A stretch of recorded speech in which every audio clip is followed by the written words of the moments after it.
is Alice, and this is my story. The end of my story. Back in 2002, the first Resident Evil movie was released, an adaptation of the ever-popular video game franchise. Over the years, 4 more followed, and now Part 6 has just hit theaters. Critics don't seem to be too fond of the post-apocalyptic titles, but the fans absolutely love them. And in the end, that's what counts. On the set of the first installment, lead star Milla Jovovich and director Paul W.S. Anderson fell in love and have been together ever since.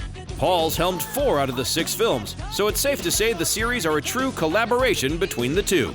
We have a lot of shop talk at home, and Resident Evil definitely tends to come up more than most things. But, you know, for all that, we're a really nice family. It's not all blood and splatter in the Jovovich-Anderson household. Yeah, I mean, my wife thinks I'm very funny because it doesn't matter where we go. Everywhere you like, we'll walk through an airport, and I'll be looking at interesting ways that people can die. You know, that's just the way I kind of see the world, I guess. Everything is a potential threat. You know, that could fall on somebody. That could chop someone in half. That could, you know, that's just the way I look at the world. 10 years ago in Raccoon City, there was an outbreak. It spread across the world within days. One way or another, our world is coming to an end. The question is, will we end with it?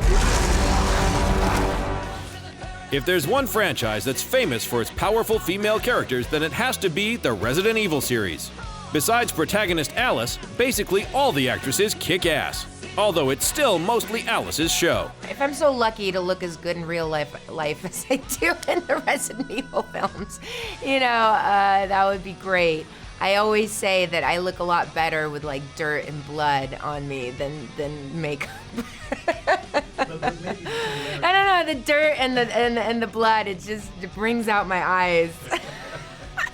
Because it's about like blood and gore and shoot 'em up in this movie. It's like sadistic. He like destroys us, you know?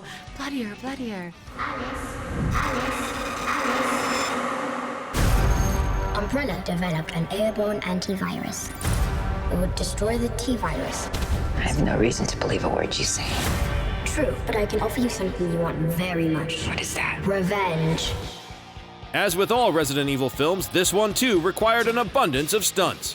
One of them went horribly wrong though, when a motorcycle crashed and the arm of the stuntwoman riding it had to be amputated. Fortunately, most of them went right, but still it shows just how delicate these shoots can be.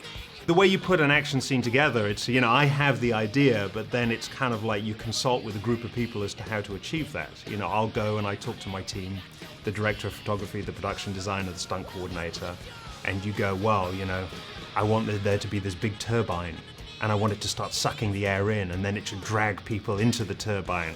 They should be flying in front of it. And everyone goes, oh, how are we going to do that then? And in terms of that scene, what we did was we brought a huge jet engine in, we pointed it at the actors, we hung them up from wires. And you know, I'm fortunate that I work with a lot of actors who are very excited about getting involved in the action. Most of the stunts in the film were done by the actors themselves. They only left the really dangerous stuff to the stunt team. Interestingly, because it's so authentic, they were able to edit the film faster.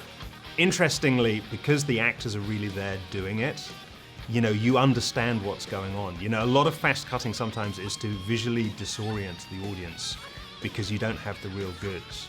You know, you have to shake the camera a lot and not really see anything because the actors aren't really up there doing it. You know, in these movies, you know, even though there's a lot of dramatic camera move and editing, you see the real faces of the actors, which I think keeps you involved in the action.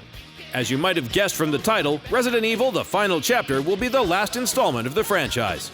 There are plans for a TV series spin-off, but that might take a while if it gets greenlit at all.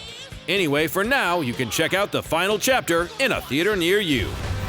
We can end all this. I have to get to the Hive. We go together.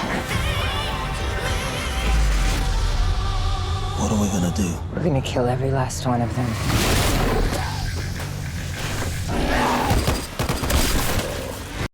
Like what you see? Subscribe to our channel for more exclusive clips.